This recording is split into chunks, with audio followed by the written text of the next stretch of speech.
Pasha Paro, Y7. Thank you for tuning the replay. All right. So, big boy Pep for my peeps. What's going on with them? What's going on with them all, right? So, if you got to watch yesterday's videos, or the last one,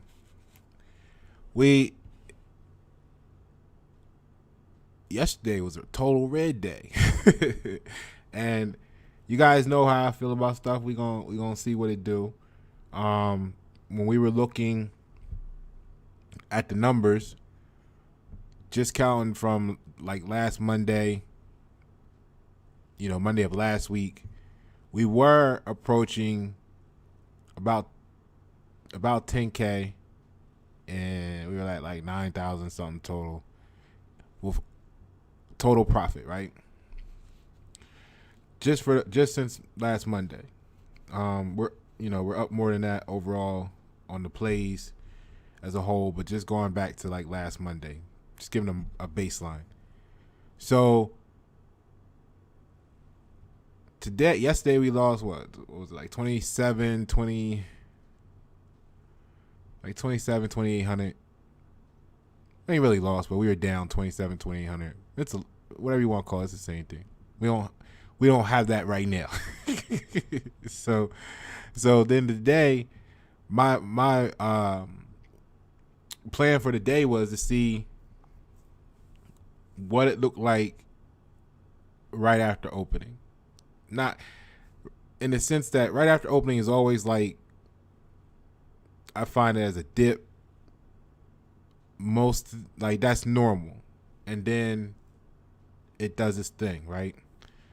So I wanted to see what it looked like, and before I even really gave it a chance to do its thing, because some things don't necessarily dip, some things go flat, some things go up, and that's like a regular day. But we kind of started off in that direction again, where it was going to be like a repeat offender type scenario.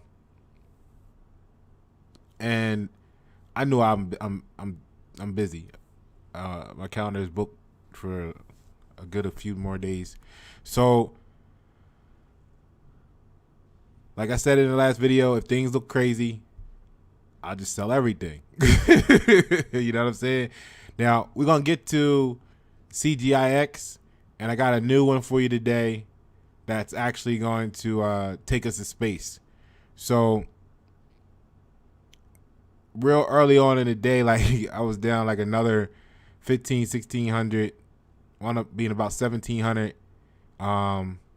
early on, and I could have given it a chance to come back. A lot of stuff, even though it was still down for the day, it did rebound some, but at that point in time, I was already like, nah, I'm good.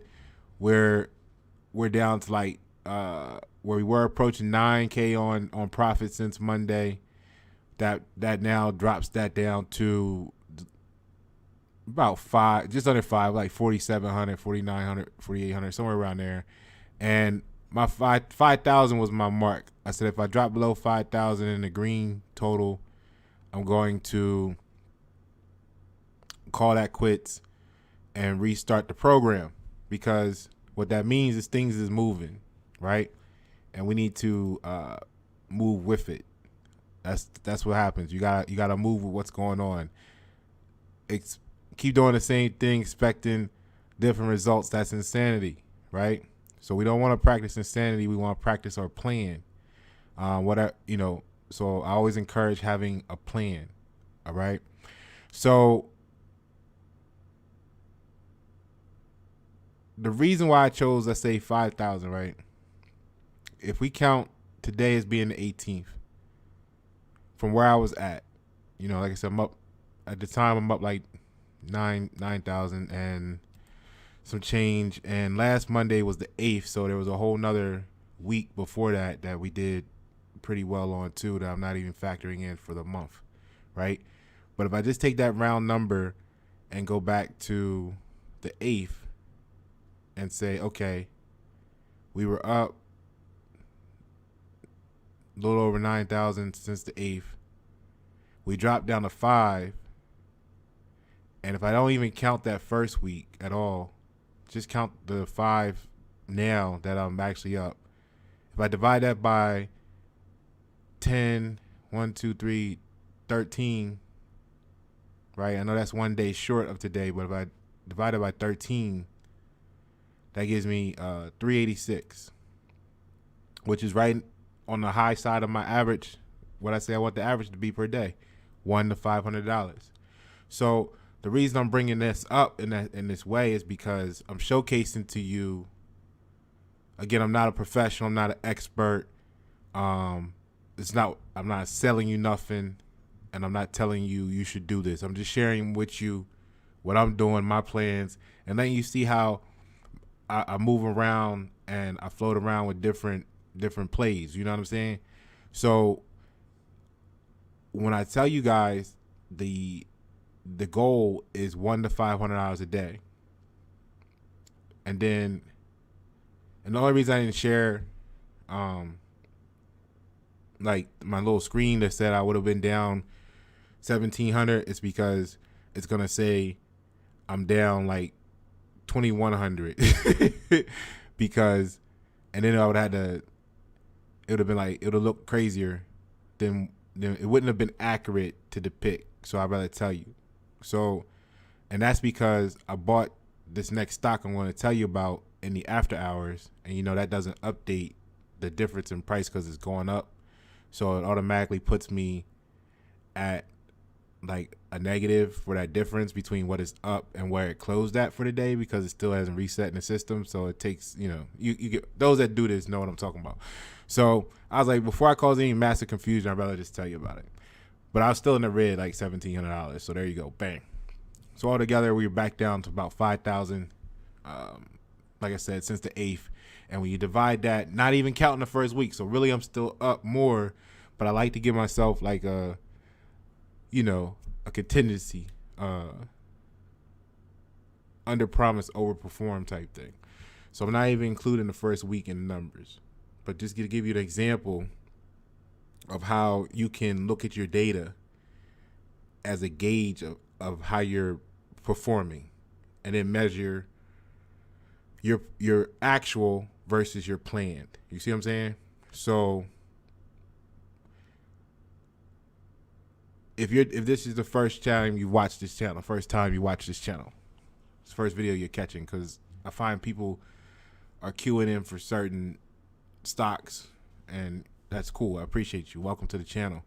And then you see, yeah, we lost 4,000. Yeah, we did. We down $4,000 in the last 2 days, but I mean, we're up like, I'm not even gonna worry about that. Watch the other videos, you'll see we're up. We're doing pretty well. So what I'm getting at is this: even with that, we're still on goal. So when proper preparation prevents poor performance. And also take a moment, because this is how people might see you if you're planning to start a business, things you're going, what I mean? They'll see this moment. But man, you're down 2,700. Oh man, you're down another 1,700. Oh man. And you're just like, why are you so happy? Why are you got a smile on your face? And it's because this is all part of the plan. You know what I mean? When you plan for reality, you plan for the ups and downs. Okay? So if you only plan for ups, then you don't have a realistic goal. Or excuse me, not a realistic goal, a realistic expectation, I would say. Like it's like you're pretending that only this side of the pie exists. If you don't acknowledge the existence of this side of the pie, then you won't be prepared for it. So Munir Bachu, excuse me, I tried it. If I pronounce your name incorrectly, appreciate the comment, and some of that forethought was stimulated by your comment. Okay, so CGIX had a huge drop today. Are you predicting a rise? And let's take a look. Because CGIX is actually down 82 cents, which was 12.5%. Now, when you look at the stocks we've been looking at, we've seen 12.52% drops before. We've seen larger drops. You know what I'm saying? And we've seen nice rebounds. But to address what I think you're really after, okay? Because I sold my stake in CGIX as well. And if you watch yesterday's video and the prior video, you should have definitely knew I was going to do that based on what it did today. And that is, if we look here, the one thing I've been saying is it's been holding this line, right? It's been going up, it's been going down. That's cool. That's what stocks do. But it's been holding this line, and I warned. Again, I'm not an expert. This is solely for your entertainment purposes. But I warned, if we cross this line, be very cautious, because it could easily slip, and the next thing to catch it wouldn't be until 584. So, like I said, it's about your plan. And that's why I always want you guys to understand, at least, you know, like I said, I'm no expert, but I got these thoughts, and I'm sharing them with myself in front of you for my own record, and you get to see it. So, and I get to engage with you because you're here with me too. So it's kind of cool, right? So anyway, look, it's always about what is your plan, because if you watch my previous videos, you know I feel this is going to be a strong company. It's going to be worth a lot of money one day. The question is, what day is that going to be?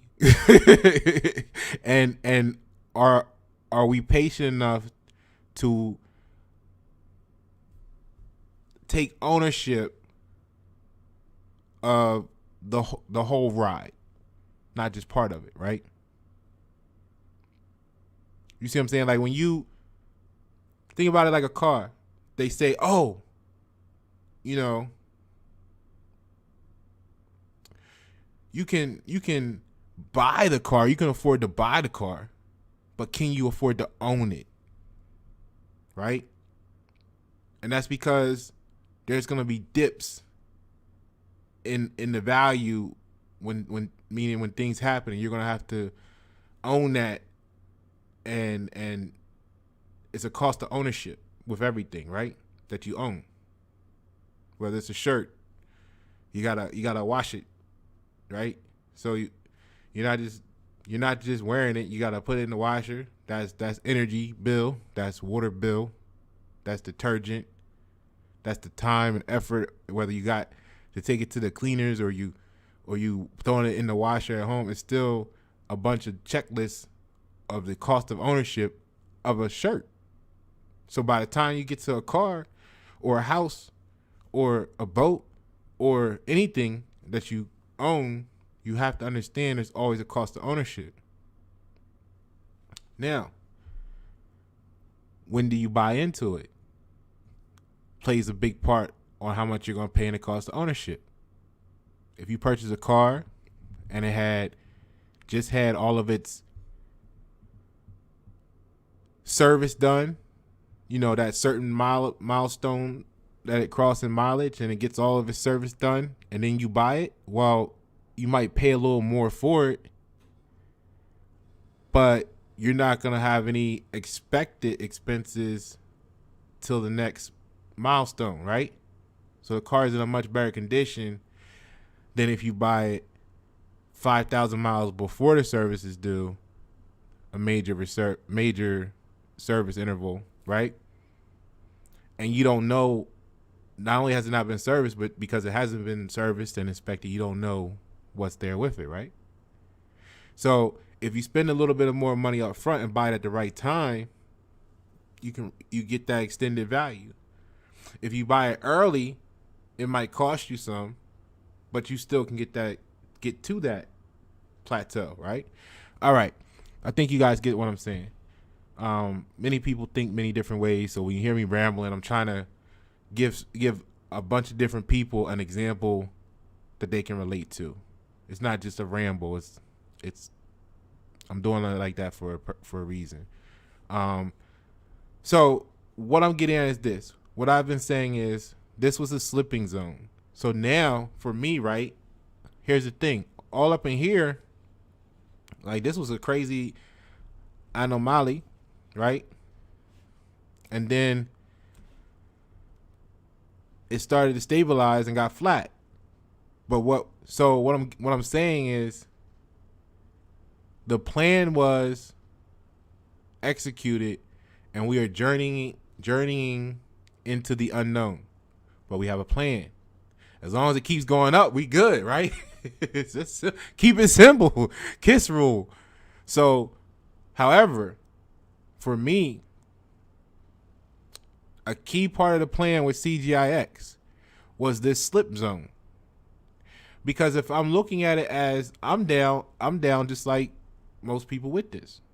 Okay? Because I bought in the first time at 727. But that's part of why I only got 100 shares. And then I bought in the end of the next day at around the 8:35, 8 whatever it was, 8:30 something mark. Another 100 shares.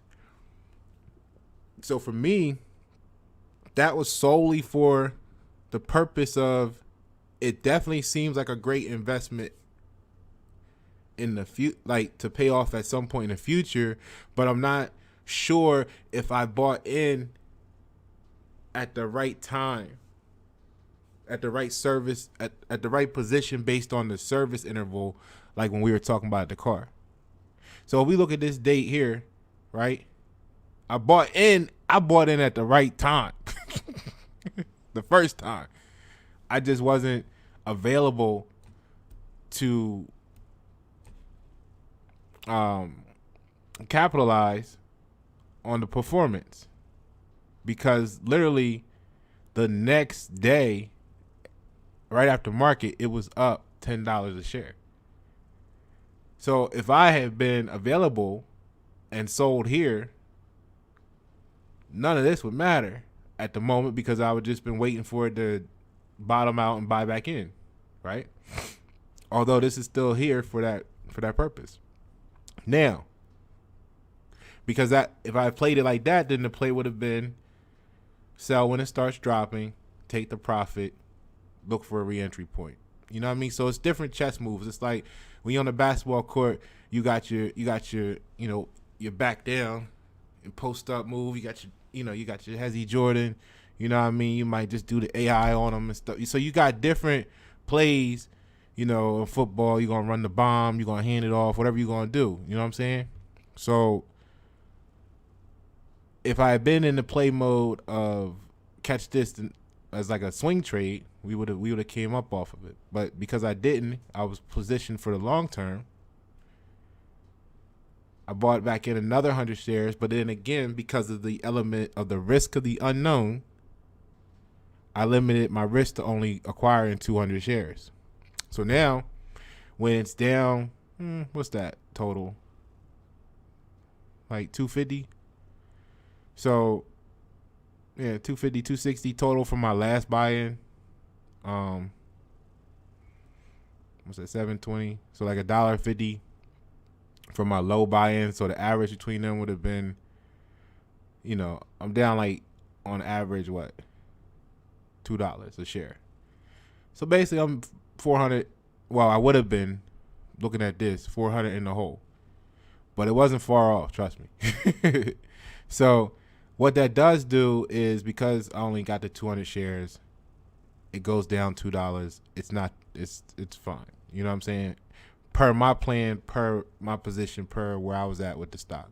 Now, what I'm getting into is this was key. If you follow me in my other two videos about this, I said this was a slip zone, is what I kind of was calling it. Once it crosses this line pay attention to it because the next stop would easily be in the 580s. So it hit this here, right? It did it here, but it was brief, and it came back out and kept going, right? It touched it here, which was like a warning, which is why I was really concerned with it. And I was telling you, if it holds this, it's been holding this, but this is the slip. Now, why is that important? Because I'm already down $2 a share. If you're down, then you're already down whatever you're down at this point. So if we know that this is basically, if we're sitting at 650 or we're sitting here at 670, and we know this is the slip zone, we know that once it starts to get down in here too far, the next stop is 580. So that's basically $1 more loss that you almost, now it's something that you can predict. You see what I'm saying? So when we go back to here, your question, all right? Because I like to speak in reality, but my perspective of reality is based on the infinity of reality. Right? So are you predicting a rise? The simple answer to that is yes. The infinity of the question you're asking is when. You see what I'm saying? When and how much, and then when again from there, how much. You see what I'm saying? So this is why, like, when Chicago yesterday, was looking into a similar question, and I don't just come out and be like, yes, it's gonna go up, and it's a great stock, it's gonna be, because that is the answer, but it don't tell you shit. You see what I'm saying? And that's why my video, like I said, that's why my videos are a little longer, and that's why the people that appreciate it, because I'm not gonna just give you bullshit. And I'm not saying that was wrong or false or untrue, but I know what you're asking me. I see it there, and I feel like it's the answer is yes, but you can't answer it that way and be honest based on what you're asking me. Okay. So the long story short is, yes, it's going to go up. I think this is going to be a strong company one day. The question is when, where, and are we going to be there with it when it do? And to go back to this, what I know is we're watching this, we're paying attention to it, and it entered the slipping zone. And because of where I was already down, once it got about to here somewhere, I sold my interest because I expected it to at least continue to 582. And since I'm expecting that, even if it just hit 582 or it stopped somewhere in between where I sold in this box and started to come back up, I would have an opportunity to buy back in at a lower premium of up to at least $1. So I could have sold here, right? And think about this for you guys in the future. So when I'm looking at stuff like this, I'm looking, okay, I know this is the slip zone. I'm down, right? Roughly $2 a share. Excuse me. So I know that if it enters here with any force or momentum, it's easily gonna go down another $1. So for me, if I absolutely was certain that this was gonna keep going like this, at this point I could have sold here in theory, right? This is in theory, but I wasn't too far from it. Maybe like, what's this, 553? I think I sold it like 20 cents or so after, because it was right after opening. So yeah, I'm about 20 cents below the line, right? So that gave me, right, like that distance. So from 630 to what would have been down here to 560, that would have given me, what's that, 90 cents? That would have been my $1 right there. And what I could do is wait for the bottom now, right? I can wait for the bottom to see when it wants to turn around and come back up. And then I could buy back in at, shit, we're already, look where we were yesterday, 679. You're $1.10 below that. If you buy back in here, if you know, let's say you know now it's going to go back up, at least to back to here, right? Then I could buy back in with double the amount of shares. It'd be a little cheaper because it's $1 less per share, and all it's got to do is go move back up to here, and I broke even with what I lost, and now I'm back to my even playing. So that's why it pays to be able to analyze the energy movement, the energies of the stock.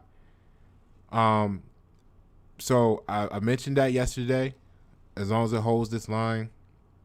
And that's what that statement means to me, because if this is the warning, and it could the next thing that's going to catch it is $1 below, I know if we get too far in there, then I could almost guarantee it wasn't going to stop till at least there, and it actually kept going a little bit to a little below, and we'll still have to see what it do tomorrow. You see what I'm saying? So that's what I mean in the title when I say CGIX crossed the line. And this is why I kept referencing this line for actually all the videos I put out on it. Is I think maybe except for the very first one, but the last two have been mentioning this line because it was very important for that reason, because that gap was significant. So $1 makes a big difference. All right. Now, for me, I sold countless amounts of shares of 13 different stocks today, and I gave myself some time to think, because then I wasn't like, I just took my little average profit, like I said, and I sat back and while I'm doing everything else, I had some time to think, and I was like, you know what? Out of everything that I got right now, you know what I'm most interested in? It was Evolve and Vion. And this, because Sins is underperforming right now. It was down 25 cents for the day on top of a down day yesterday. Trexie was down another 70 cent. It finished, at least for the day. Like, I got out early in the day. It might have been about 70 cents then when it was down too.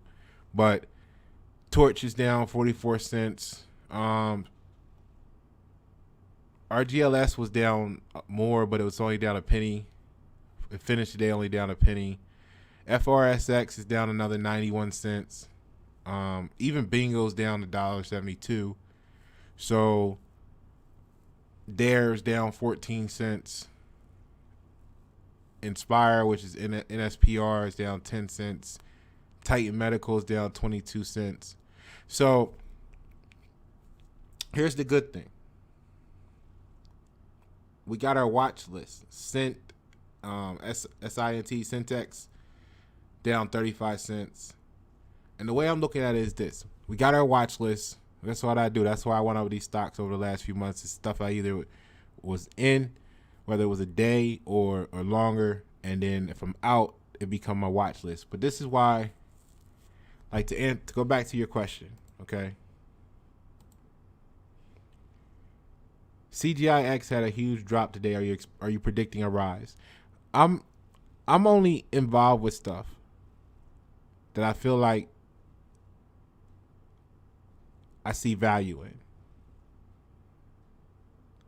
And what I'm doing now is I'm refining my processes to have a gauge and better sense on when to exit and when to accept, right? Acceptance is a key emotion. So I'm working on my acceptance level, my tolerance level, right? I'm calibrating myself, because what I've realized is I found some really, really, really great stocks at times in their existence where they might have looked just like this, right? And I remember one stock, man. This look, this stock right here. This stock right here alone. See, this is why everything is a lesson. This stock right here taught me a valuable lesson. 3D systems. I mean, all of them do, right? But this stock right here taught an amazing lesson because I was in this stock, and this happened before.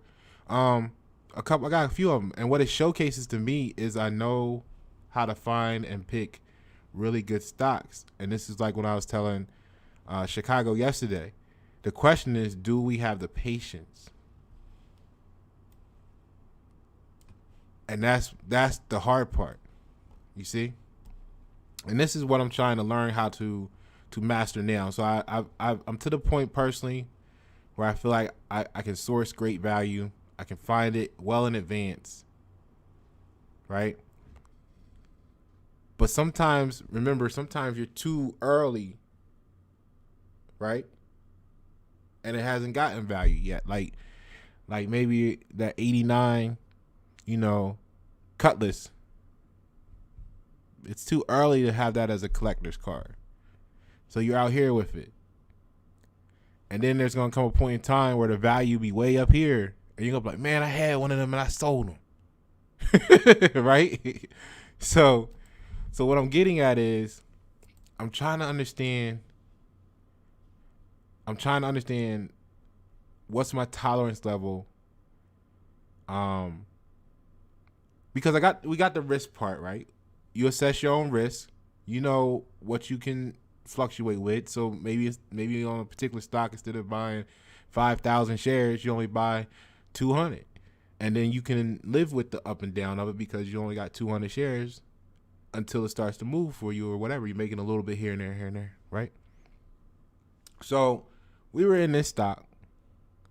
It's going up and down. Now we made pretty good off of it because this is really when I was doing like pops and overnight swings and stuff like that.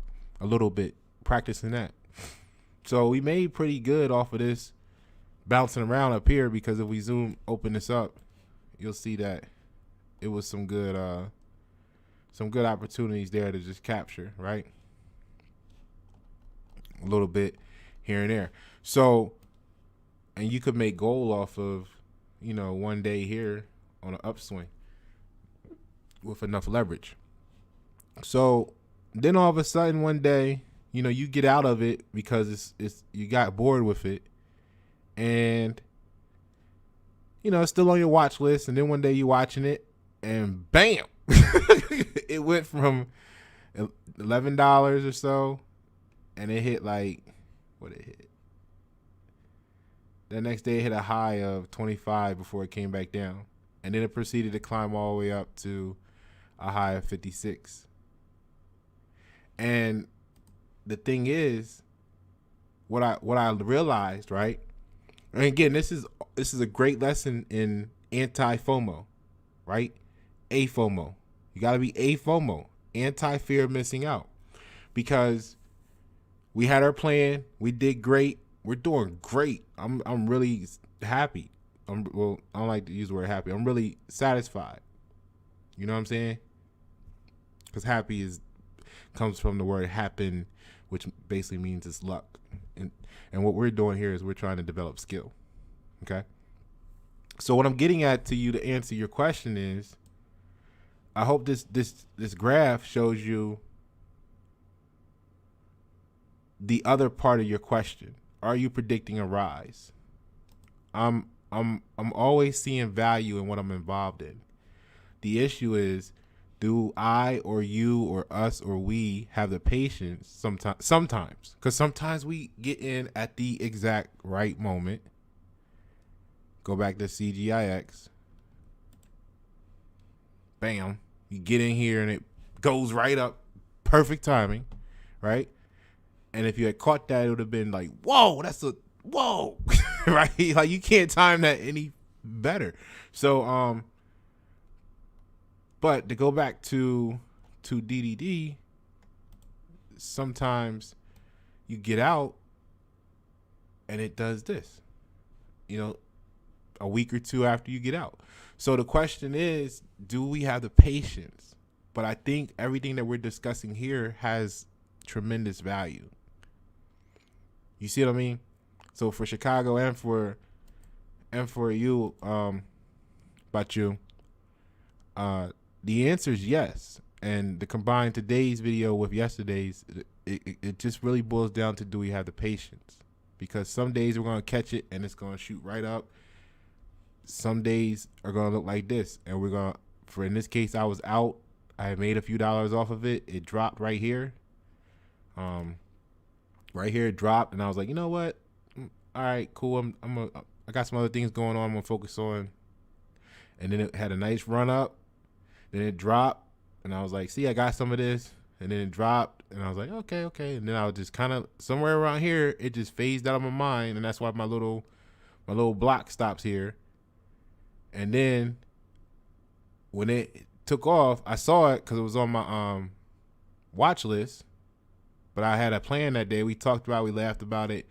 And then it went all the way up to $56. Right? All right, so it did what Neo did in 4 months. It did it in 4 weeks. You see what I'm saying? That's the type of stocks we dealing with here. Actually, it did more than what Neo did in 4 months. It did what Neo did in like 6 months in 4 weeks. And right now, Neo's still at $54. You see what I'm saying? This is why I'm like, okay, we did the Neo thing, and we got out of Neo at 55 last year. After we made a little over $22 a share off of it. And it went up to the 60s, but look, it's at $54 today. You see what I mean? Like, so it depends on what your plan is. It depends on what you're trying to do with it, but there's nothing but opportunity here. It's just a matter of the plan. All right? I'll show you one more that showcases what I'm talking about. And that's why you see me, it's everything is a testing opportunity, a lesson. So because my schedule got busy, I don't like cry about it, right? I said, okay, what is this going to help me develop in myself to survive this moment, right? And what I found that it would do is it would actually force me to develop the senses to identify long-term plays, or at least longer-term plays, because we were doing really well with the chop, right? But what happens when you can't be there to chop? Now, do you say, let me skip 5 days, and then you come in and chop, and you still make your $500 that day or whatever, but you didn't do nothing for the other 4? Or do you find a way to create an average? So I'm choosing to create an average. And by default, what that's going to do is help me address situations like this, where we know the stock has great potential and value. And it's how do we navigate where we enter or where we find it at to where we want it to be. And that's the part I'm developing now. We got the chop. We know how to find them.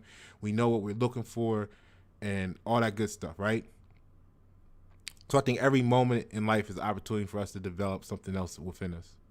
And that's what I'm doing now. And I appreciate you all being here, hitting the subscribe button, putting your comments in, liking, sharing the video, because it really helps me grow, and maybe it'll help more people like you learn, what I'm going through, and maybe you're going through it too and you can relate. So take a look at this one. Here's another one. So I say that with a laugh because it's not painful to see that, wow, this stock, when we were in it back here, It was at fucking $4, right? And we were waiting, and we were waiting, and we were waiting from November.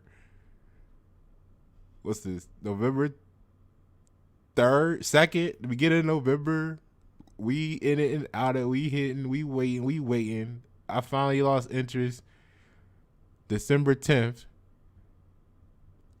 It hovers at the same spot for another 30 days and then lift off. It goes from $4 to 28. It drops and now it's at 63. So what that is telling you is, and what's this telling me is, I know how to find stocks. I know how to find the companies that's getting ready to do something. And I just don't always know if we're talking tomorrow, next week, or like 2 months from now. Okay? So when you look at any of the stocks I brought you, they all did numbers. And we either got some of it or we didn't. But there's tons of stocks out there, and they all going to have a day. So I don't want anybody to feel discouraged. I need you to have a plan, because based on what your plan is what's going to make the difference of, are you ready to, have a really bad week because you missed out on $60 a share? Or are you looking forward to the time where you actually catch it and get it right, because you're doing this every 5 stocks you pick, do this. That fifth stock, that fifth out of 2 out of 10 stocks that you find, that that you actually commit to and find and say, I want to be involved with this, do this. So if you're rolling the dice, eventually you're going to win, right? I'm not just talking about win, but I mean, you're going to hit this big.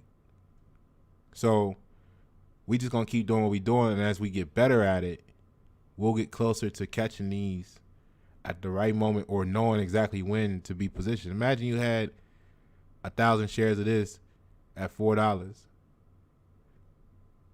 and you catch it and it go up $60 a share. Now, we saw the GameStop, but I mean, this is natural. This is a natural thing. And I knew they were gonna be big. I just didn't know it was gonna be like this, and I didn't know when. And because this line could have been flat for another year and a half. So that's the fun part about the situations that we're doing here. When you're in stocks, is nothing's guaranteed, nothing's promised, and it's easy to predict if it's going to go up, because it's either going to go up or it's going to go bankrupt and go belly up. Either way, it's going up. Nah, but seriously, it's either going to go up or it's going to go out of business. But to be more precise, the stuff that we're showcasing here, I think they're all high value. It's just a matter of catching that right moment. Okay. I probably matter of fact, I should probably split this into 2 videos, I guess. But anyway, so let's get into what I'm looking at now. And this one is actually currently at 1503 in the after hours. So it's a SPAC. So the jump is present, but it's a SPAC. So let's put it on 3 minutes here. So they normally come in about $10, right? And then they do some movement from there. Now, this one had a nice lift early, and it finished the day at $13.97. It's up in the after hours at $15.03. Now, Osprey Tech Acquisition Corp. I'm just excited about this one too, because here's what it is, what I was getting at earlier, right? And there's no markings on this or anything, because I mean, the stock, it went up in the pre-market and it went flat over, and now it's just up another $1. What I'm gonna do, say what I'm, so there's no real point in any angles or lines or anything like that. And oh, look at this. This is just where it is, what it is right now. But here's why. One, we caught it right after the initial move, so I'm okay with that, because it's early on, and the merger date isn't until July. we've had a lot of success, a lot of great success with SPACs. And I kind of got a good feel for how they work.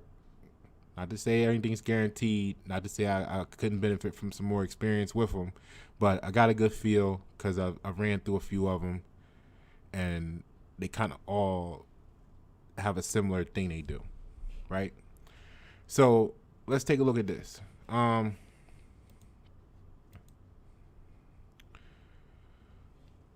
Let's not use them. I might get banned off Facebook again. So, look, but the Black Sky Satellite Data Venture makes a $1.5 billion deal to go public in SPAC merger, right? Black Sky Satellite Data. So, Black Sky Holdings, which is operating and growing a fleet of Earth observation satellites, as well as cloud-based platform to analyze geospatial data, says it will become a publicly traded company through a blank check merger valued at nearly $1.5 billion, right? So would result in Black Sky being listed on the New York Stock Exchange with ticker symbol BKSY, right? We're going to say Banksy.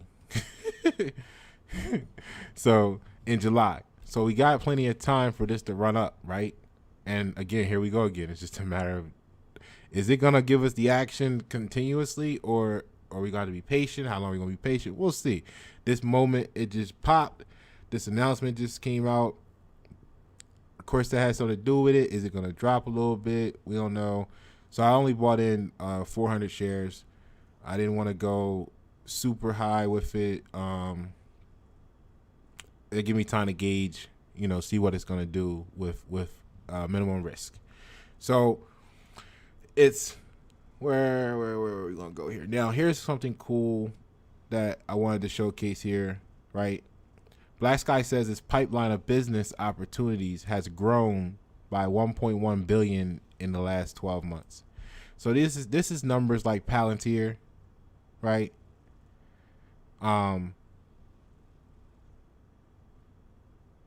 This is numbers like Luminar, right?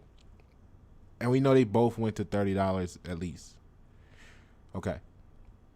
So as far as the business opportunities, when you're looking at Romeo Power, right? You got $1 billion of business opportunities in a year. It stands at 1.7 billion today. And they're going to inject them with $500 million, right? To do what they need to do. So let's take a look at the company, right?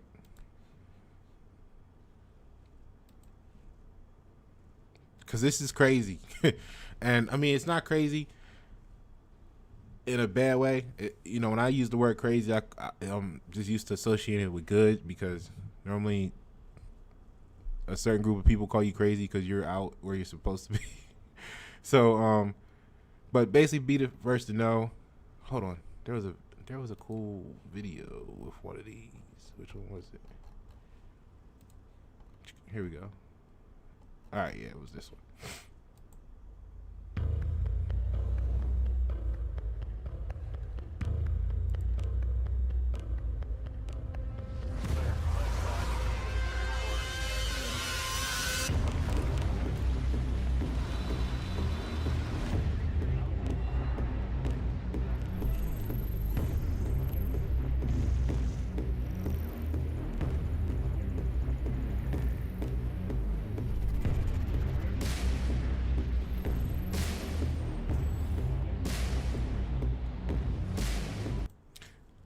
I had, excuse the interruption, but like this video, the music actually makes you know that they mean business, right? And there's some big money involved, right?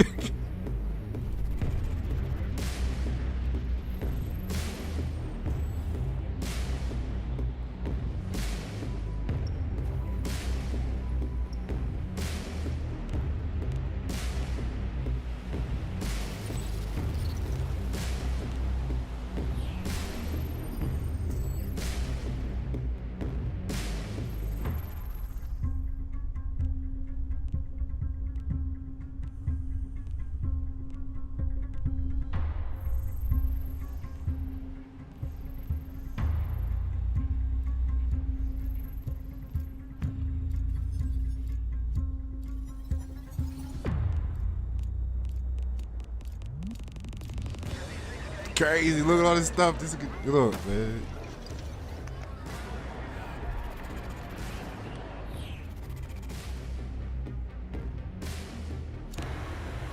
Like, we owners of this right now, man. We own this shit.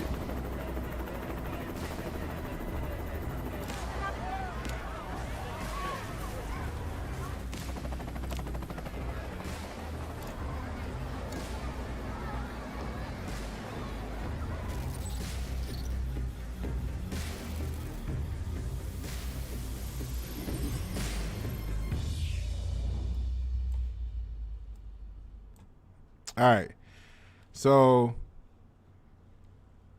cool little Lexus, little Jordan video. She be doing her thing on the tarot. Shout out to Water Star. All right, so let's see here. What else we got going on? All right, so here's the company, and what want I show you? Now, when you looked at that, right? I know they're showing you pictures, and I'm gonna tell you why I'm always looking at some behind the scenes shit, and because I always feel like there's a face for the public, and then there's the potential. There's its potential.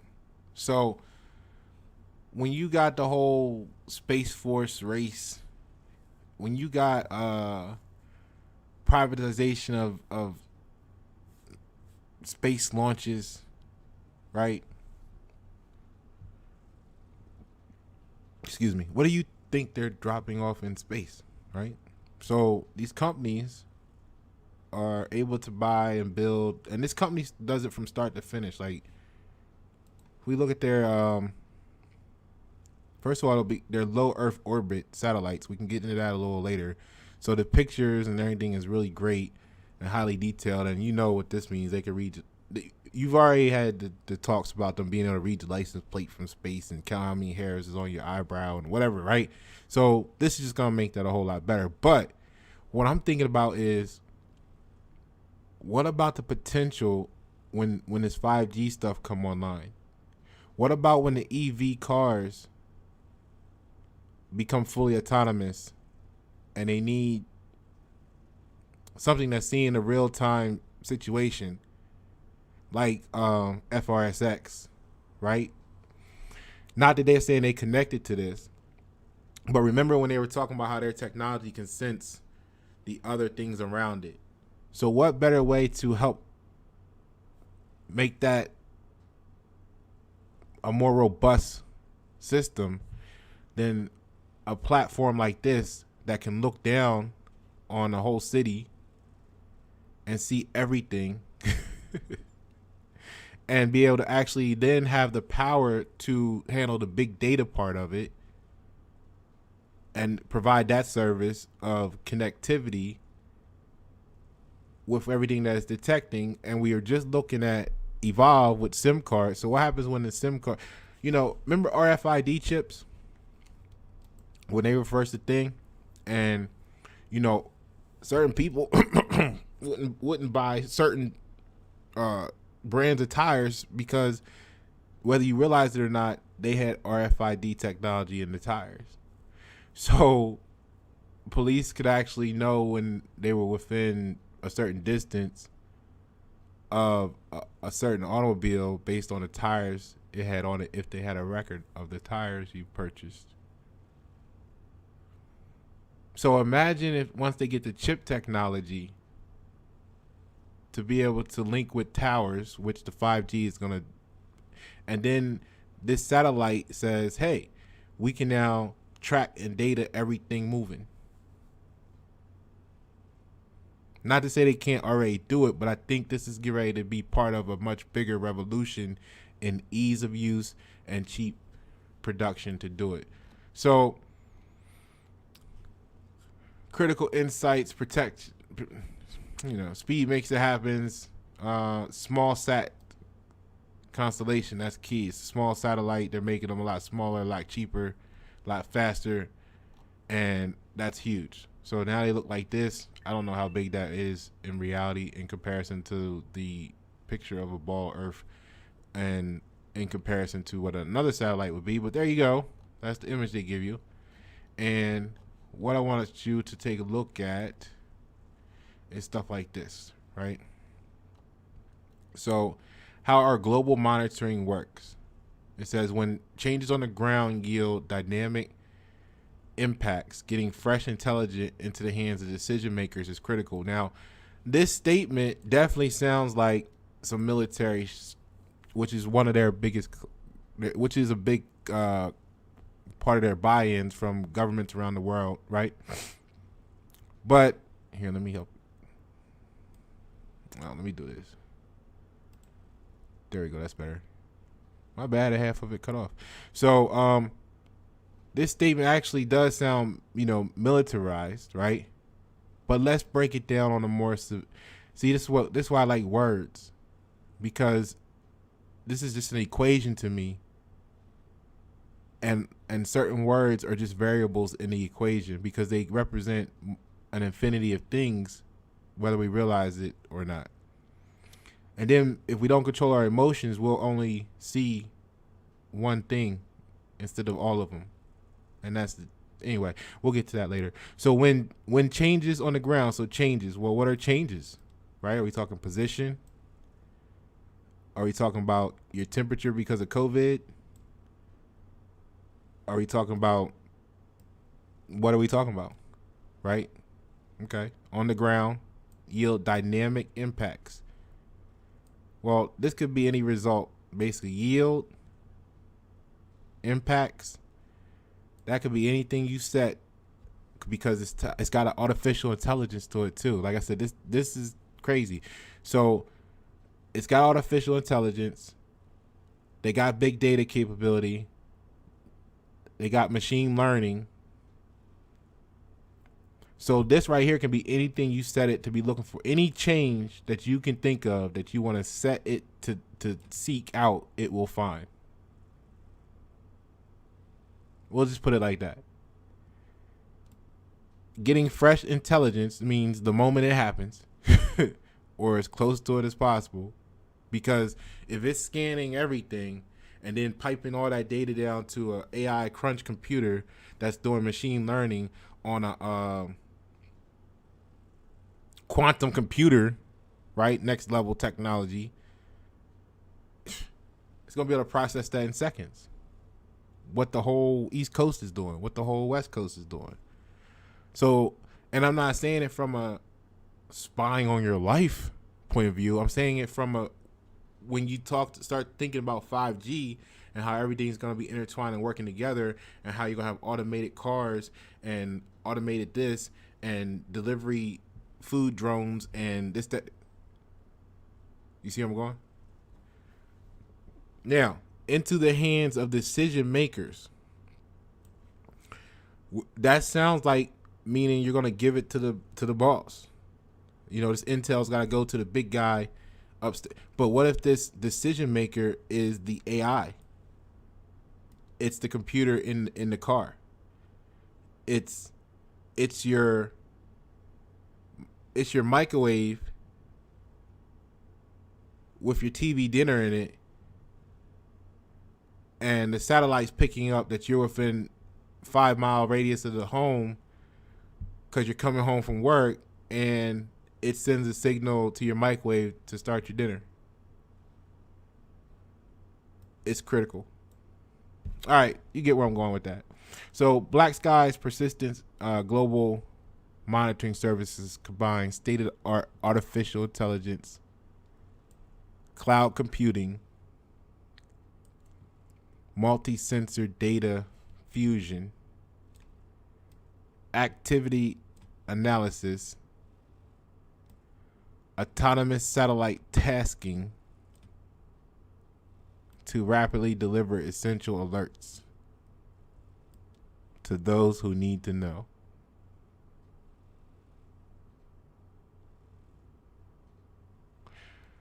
So, yeah, this is another one of them things that's going to be doing everything. So now, what I'm looking at, my situation, right? And I mean, we could go into an in-depth review, but I mean, I'll show you this. Actually, let's do it like this. Japanese firms finish acquisition of spaceflight. Give you a little history of it. Spaceflight with Black Sky satellite venture going its own way, right? So Japan's Mitsui and company, working in a partnership with Yamasa Company Limited, has completed. This was June of 2020, right? So just last year. So from his parent company, Spaceflight Industries. So today's announcement of the transaction's completion follows up on February's announcement of the sale for an undisclosed amount. Spaceflight Industries' other subsidiary, right, Black Sky Global, isn't part of the transaction and will continue to operate as a privately held company with offices in Seattle and Herndon, Virginia. Now, Spaceflight Industries also has 50% share in Leo Stella, a satellite manufacturing company based in Washington. All right. So check this out. The sale brings a parting of ways for Spaceflight Inc., which focuses on arranging. Spaceflight Inc. focused on arranging launch services for ride-share satellites.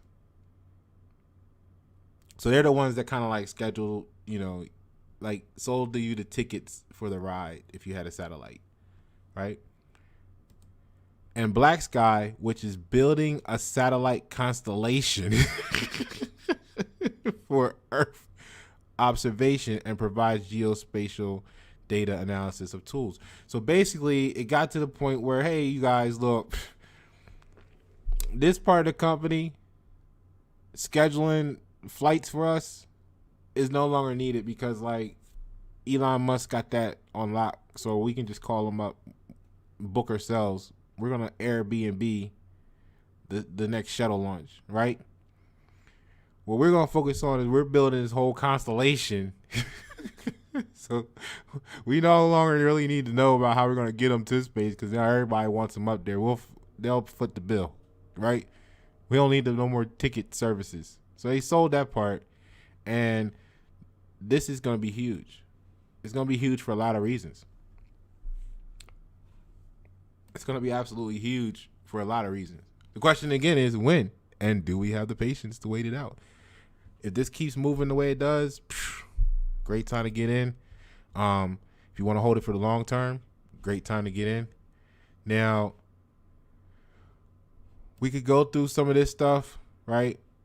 It tells you about what's a small satellite. You can check this out at your own leisure. I'm just scrolling through so you can get a glimpse. And if you pause the video, if you want to do that, you can read this, or you can just go to their website. But you see the headline. So it's giving you some rundown of the difference between what satellites were and like where they're at technology wise. It's just like the smartphone. It's just like a cell phone. It used to be huge. It used to weigh a lot. And now they can shrink them and they can put them in low space orbit, and they can go this way around the Earth or they can go that way around the Earth. And they're used for different reasons based on if they go this way or that way. They have different benefits, and it's going to be a whole bunch more people willing to either pay for the service they can do with it, right? Or to pay them to build their own little constellation and have their own satellites up there. So they're going to get all kinds of money. And I really think with the 5G factoring and everything going to that, want to be able to talk to itself, this is gonna be a lot bigger than they're letting us know right now, because it's gonna be some involvement with that. It's just gonna be. It's only a matter of time before they say, hey, we used to have cameras on here. That's doing fine. What happens if we put these right on here instead? And now you're in that world. So I like to check out the CFO. This one, they didn't really have they didn't do it like traditional. Well, I ain't gonna say traditional, but like how we've seen it before some. But they did give the LinkedIn, and I thought this was really interesting. So this is the guy, Brian Dom. Now the cool part with him is he's a growth stage CFO / COO. Let's just focus on the CFO part. But even the COO part is cool because that's your operations. So if you're going to be wise with the money, it helps to know, like the other lady we talked about before, it helps you be cost efficient with what you're doing, I think, when you have experience in both. So growth stage CFO with 20-year track record of creating significant shareholder value. You know what I mean? That's how you start off a relationship. that's when you want a pickup line, there you go. Okay, so through strategic transformations, organic and inorganic growth, cost earnings improvement, and execution of multiple successful turnarounds, right? And you can read through his experience, but like I said, 20-year track record of creating significant shareholder value. But if we go down here to growth stage, specialties are growth stage company, financial and operations management. Now, you see there's a lot of other stuff here. It looks good. Mergers and acquisitions. I really enjoy that, especially when you're looking at a SPAC. Cash working, capital. But here's what's important. Aside from the mergers and acquisitions, because it's going through a merger, you got the pricing, right? You got to have that. Restructuring. So this is what happens. This is all what you need when you're talking about this right here. Growth stage company, financial and operations management. So, well, what's key with that is this right here. See, he had a whole term here since February of 2019, but this is when his COO portion was in play. He just became the official CFO last month.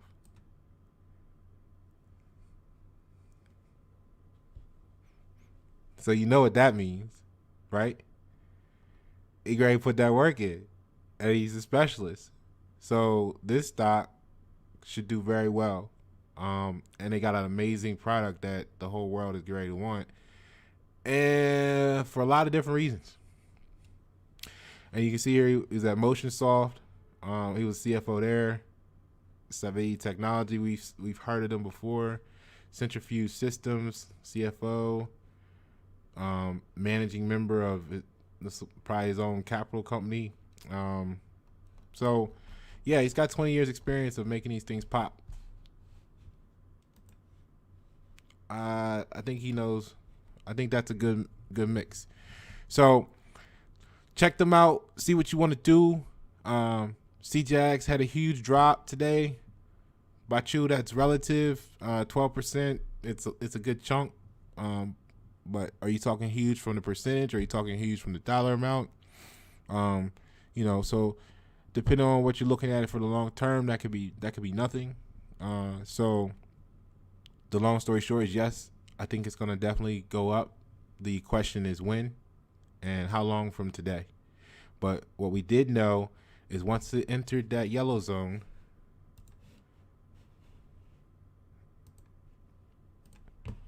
and this is something for you guys, for you to consider in the future for yourselves.